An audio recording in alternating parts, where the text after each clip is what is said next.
This is ridiculous, bro. This is ridiculous. Jason Lloyd, you ought to be ashamed of yourself. This is embarrassing. We know you are a part of the Anybody But Shedeur Sanders campaign, but for you to get on camera and try to insinuate basically that he's stupid, he doesn't know when a blitz is coming, he doesn't watch film, a bunch of nonsense lies, a bunch of ridiculous stuff. This is why a lot of former Browns players want nothing to do with Cleveland once they're gone. People like you. It's people like you, man. We got to get to what Jason Lloyd had to say about Shedeur Sanders, man. This is ridiculous, man. Welcome to Keep the Vision. Make sure you like, comment, subscribe, share the channel, hit that bell notification, and hype the video. That would be greatly appreciated. Let's get into this, man. I cannot believe this dude got up there and spewed this. I can't believe it. I am actually in shock that he went on camera and said this. Let's take a listen.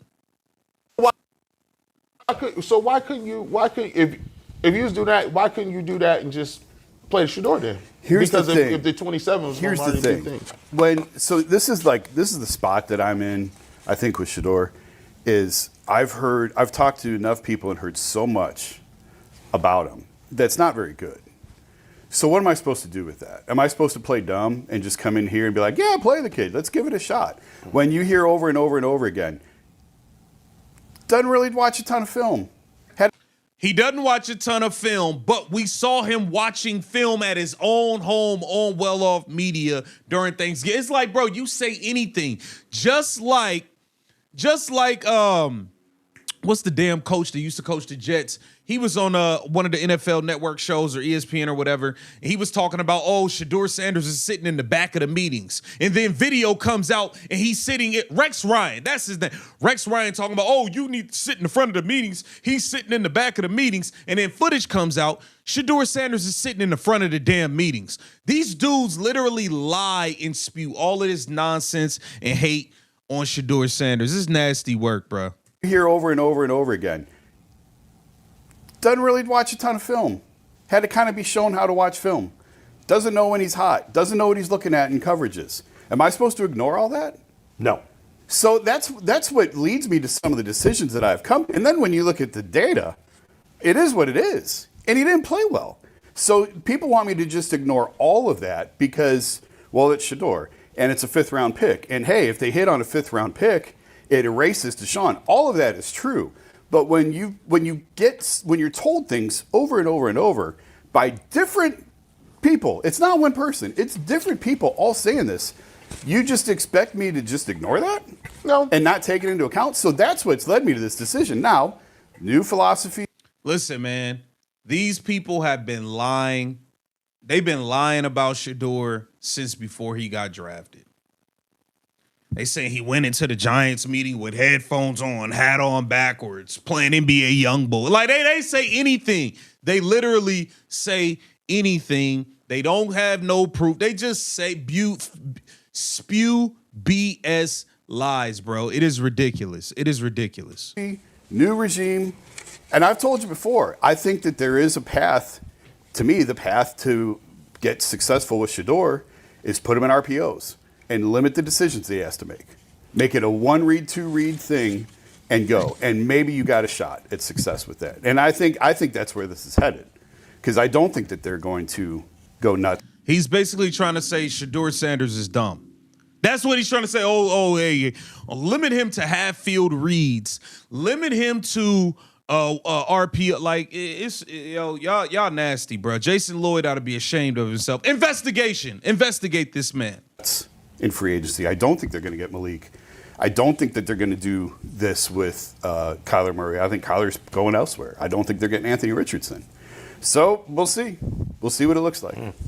Well, I always say this. The thing about, information is, for as many people that Shedeur is polarizing. There's some people who say he can't play. There's some people who will like we just talked about. We watched the other day with Bernie Kosar, and he said he was actually really impressed with what he did the first year.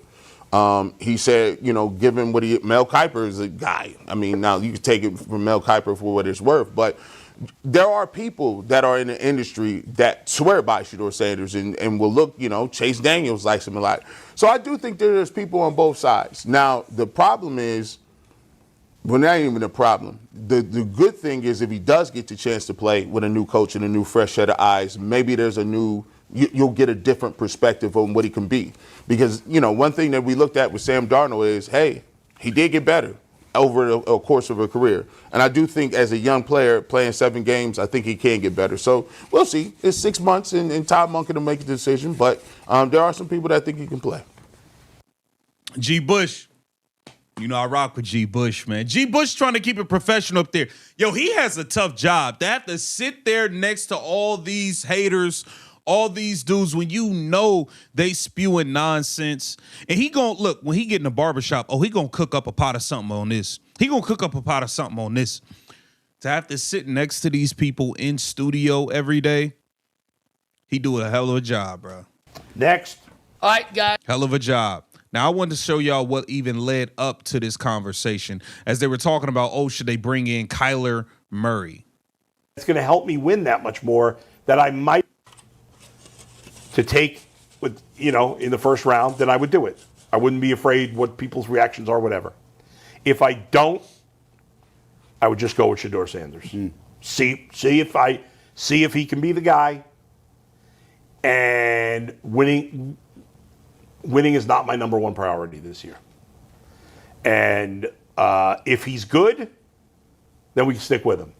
If he's not, we're probably, and I said this the other day, I am less than 50-50 that I think Shedeur is going to be a good starting quarterback in the league. But I think there's a chance. So that's why I would try it. And if he's not, then I move on and draft a quarterback next year. So you're on record, winning is not important. Winning is... Because I got crushed for saying that last year. Winning is not the first priority. Bull, also last week you said, wouldn't it be nice to just win some games? That's what I want. So I know. You flip-flopped your entire belief in what 2026 should be. Well, here's why. Because Kyler Murray was the one guy that I thought gave the Browns hope that if the play was good around him, they could win.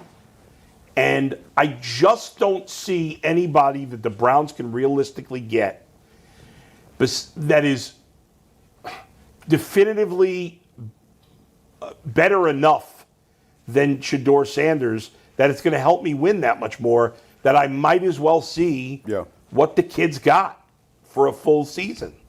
No matter how much you believe in Shedeur Sanders, whether it's G, who's all in, or Jason, who's all out, or